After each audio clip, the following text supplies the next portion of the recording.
Ursula von der Leyen has urged EU countries to come up with a plan by December to bridge Ukraine's financing gap. Ukraine has signed a deal to buy up to 100 Rafale fighter jets from France. Eurozone growth has outperformed expectations this year and the momentum is set to continue, the European Commission said on Monday. Ursula von der Leyen has urged EU countries to come up with a plan by December to bridge Ukraine's financing gap. Based on IMF projections that the war could end by the end of 2026, Ukrainian budgetary and military needs for the next 2 years amount to 135 billion euros. In a letter on Monday, the President of the European Commission outlined 3 different options for providing additional financial support to Ukraine. 90 billion euros in EU countries' bilateral contributions. The assistance would be disbursed as a non-repayable grant and be accounted against the member states' national budgets. Joint debt, the interest would have to be covered by either national guarantees or the bloc's common budget. And 140 billion euros in a reparations loan based on frozen Russian assets. Kyiv would be asked to repay the loan only after Moscow agrees to compensate for the damages. Fearing potential legal ramifications, Belgium has repeatedly opposed issuing reparations loan to Kyiv based on Russian assets held at Euroclear, a financial services company headquartered in Brussels. Von der Leyen's meeting with Belgian Prime Minister Bart de Wever last Friday to advance the talks has so far resulted in limited progress.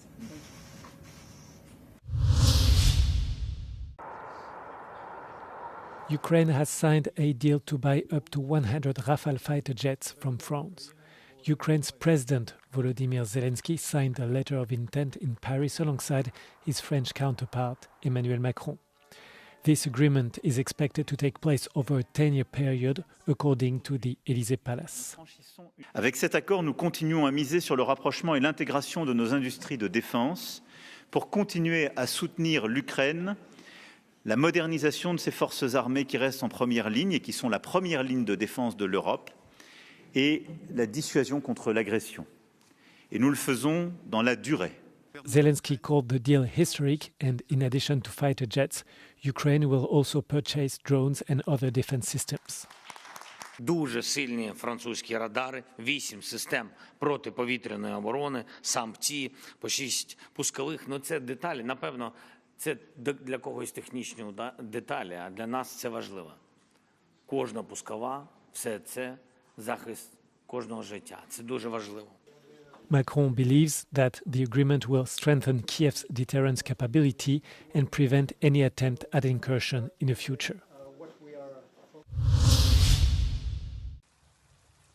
At least 3 people have been killed and 11 others injured in an overnight Russian missile strike on the Ukrainian town of Balaklia in the Kharkiv region, local authorities said on Monday. The head of the regional military administration said 4 girls aged 12, 14, 15, and 17 were among those injured. He added that the missiles struck residential high-rise buildings and vehicles parked nearby. Russian drones also attacked the Odessa region, damaging energy and port infrastructure in several cities, according to the regional administration head there. The attack sparked multiple fires and damaged an unspecified number of civilian vessels. 1 person was injured in the strikes. Ukraine's Air Force said Russia fired 2 ballistic missiles and 128 strike and decoy drones across the country overnight. Air defenses shot down and jammed 91 drones, while 32 others reached their targets. Russian forces have scaled up aerial attacks that have brought rolling blackouts across the country on the brink of winter.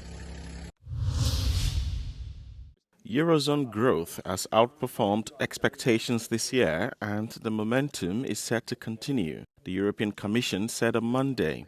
According to the EU's autumn economic forecast, output will rise by 1.3% in the Eurozone in 2025, higher than the prediction given in May. The EU's economy has beaten expectations in the first 9 months of the year.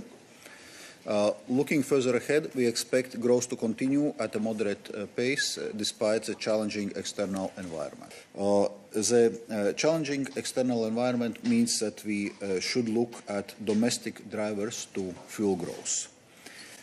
Europe must rely on and develop its own strengths. Tariff barriers from the US remain a cause for concern, and uncertainty surrounding policies from the Trump administration continues to cloud the global outlook. The EU's forecast assumes that all country and sector-specific tariffs implemented by the US at the end of October will be in place throughout the forecast horizon. The crisis over pension reform in Germany is escalating. During his weekend speech, Chancellor Friedrich Merz backed the draft legislation of the pension reform, putting him at odds with the party's youth wing, which rejected the reform package. Facing pressure, Merz warned that he did not want a bidding war for the lowest pension level. An dieser Debatte bitte konstruktiv und aktiv teil, aber nicht indem ihr einfach nur sagt, was nicht geht, sondern mit uns darüber sprecht und wir gemeinsam diskutieren, wie es zusammengeht, liebe Freundinnen und Freunde. Das muss doch die Botschaft an die Bevölkerung sein. The controversy over Germany's pension reform stems from the bill's provision to guarantee pension rises until 2031. According to the draft, additional cost of 120 billion euros would be incurred between 2032 and 2040. In October, some 18 members of parliament from Merz's ruling coalition, mostly from the CDU's party's Jung Union, made it clear that they would not be voting in favor of the pension package in its current form. U.S. President Donald Trump said House Republicans should vote to release the Jeffrey Epstein case files in a notable reversal from his prior opposition. The U.S. president said he had nothing to hide and again blamed the Democrats and the, quote, radical left to smear the reputation of the Republican Party. A growing number of members in his own party have come out in support of the release of the documents. Trump recently fell out with Republican Congresswoman Marjorie Taylor Greene, previously a keen supporter. She has repeatedly called for the release of the Epstein files. If the bill passes, the Justice Department would be required to release all files and communications related to Epstein, as well as details about the investigation into his death in federal prison. Former Labor Minister Jeanette Jara of Chile's ruling Communist Party secured a narrow lead against far-right candidate José Antonio Kast in Sunday's first presidential election round. Jara received 27% of the vote, against Kast's 24%, meaning a runoff will be held on the 14th of December. Jara faces a challenge ahead of her as the first-round results showed strong support for right-leaning candidates. Businessman and celebrity economist Franco Parisi performed better than most polls suggested by securing roughly 20% of the vote, finishing third. Another 14% of the votes went to Johannes Kaiser, a libertarian congressman and a former YouTube pundit, positioning himself further to the right than Kast. Chile's traditional center-right coalition under Evelyn Matei won around 12% of the vote. Not all of the divided right is guaranteed to go to Kast. Several Kaiser and Matei voters interviewed at polling stations on Sunday said they would refuse to support Kast, citing his strongly conservative platform. In a referendum held on Sunday, Ecuadorians voted against a proposal to host foreign military bases, as well as another to launch a process that could lead to a new constitution. It was a significant defeat for President Daniel Noboa, a conservative who is closely aligned with the Trump administration. He had pushed Ecuador's courts to include the question about rewriting the constitution. As President Noboa has had a tough stance on crime, as the country struggles with drug trafficking groups using Ecuador as a transit point for cocaine from Colombia and Peru. He had recently hosted U.S. Homeland Security Secretary Kristi Noem for a tour of a military base along Ecuador's coast that could possibly host U.S. troops.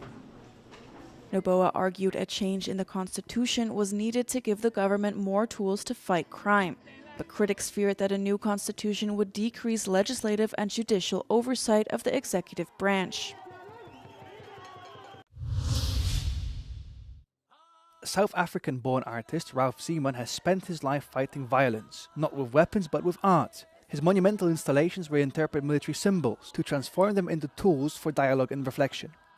Even as a young kid, I was very much aware of the injustice. I was brought up by my parents, but also very much by the African staff who worked at my house. To see the sheer brutality that the apartheid state brought down on black people to keep them in fear and suppressed really made an impression on me. Weapons of Mass Production is a three-piece art project consisting of replicas of an AK-47 assault rifle, a Casper armored personal carrier, and an MiG-21 fighter jet. Each of these objects was covered with millions of glass beads, crafted by African artisans. It was seen as a low craft. It was done by black people under apartheid. It was something that was sold to tourists and perceived as having very little value. I wanted to take those skills and those talents and turn it into modern contemporary art. According to the artist, each part of the project symbolizes a different dimension of violence. So the first was the AK-47. It dealt with gun violence. It dealt with the proliferation of weapons. The second in the series was the Casper. It was designed and built in South Africa in the 80s, and they sold them to repressive governments around the world. So thirdly, coming to the MiG-21, is the most mass-produced supersonic fighter jet of all time. Zeeman believes that physical proximity to an object of war, transformed into an art piece, is an act of reclaiming power over violence. Each bead, hand-arranged by hundreds of artists, becomes a gesture of resistance against the militarization of the world. The whole world is on a knife edge. I think it's good to have a counter-narrative to all of this. In a world that's increasingly dangerous, I think these are things we should be discussing. The MiG-21 project has garnered significant media attention. Eventually, the aircraft will be sold, and all proceeds will go towards funding educational programs and art therapy.